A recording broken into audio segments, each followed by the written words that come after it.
যেই লোক নিজের ভাই বোন বাপ মায়ের হতে পারে না, সে কখনো আপনারও হতে পারে না। আসলে সে লোকটা কখনো কারোরই হতে পারে না। আপনি কি কখনো এমন সব লোকদের নোটিস করেছেন যারা শুধু শুধু আপনাকে ঘৃণা করবে, শুধু শুধু আপনার সাথে কম্পিটিশন করবে, এমনকি শুধু শুধু আপনার সামনে নিজেকে ইনসিকিউর ফিল করবে, ইভেন আপনার সাথে জ্যালাসও করবে? এটা কেন হয় জানেন?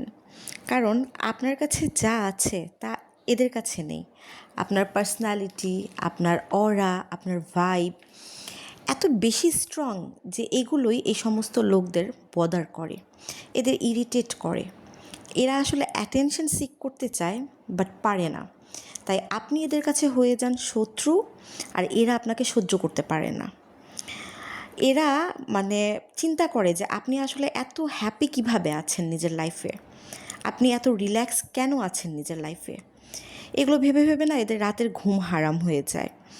আর মজার কথা কি জানেন, এই জ্যালাসি, কম্পিটিশন, তাদের কথাবার্তা, আচার আচরণ, এমনকি এদের চেহারা দিয়ে স্পষ্ট বোঝা যায়। এরা নিজেদের কর্মকাণ্ড দিয়েই জাহির করে ফেলে যে এরা আপনাকে হিংসা করে।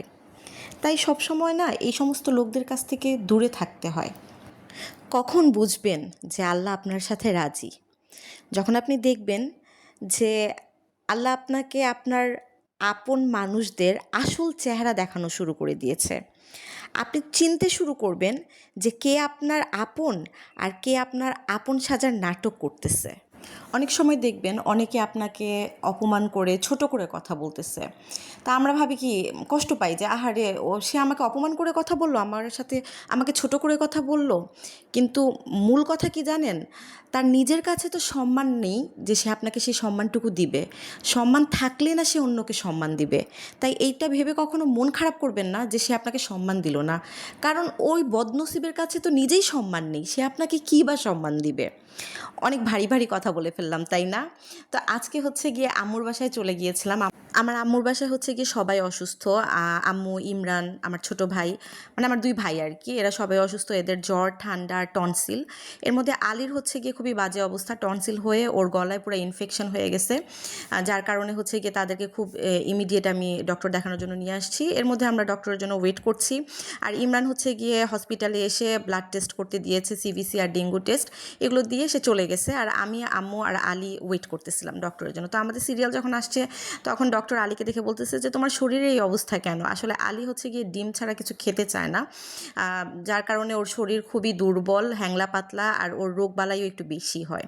তো ডক্টর ওকে মানে বুঝাচ্ছিল যে না বাবা, তুমি ভালো করে খাওয়া দাওয়া করবা, এই সেই। তো যদিও সে এক কান দিয়ে ঢুকাচ্ছিল, এক কান দিয়ে বের করছিল। তারপরে আলীর পরে আম্মুকে যখন ডক্টর দেখাচ্ছিলাম, এর মধ্যেই আলী হঠাৎ করে, মানে আমার ছোটো ভাই হঠাৎ করে পিছন থেকে বলতেছে আপু আমার মাথা ঘুরাচ্ছে।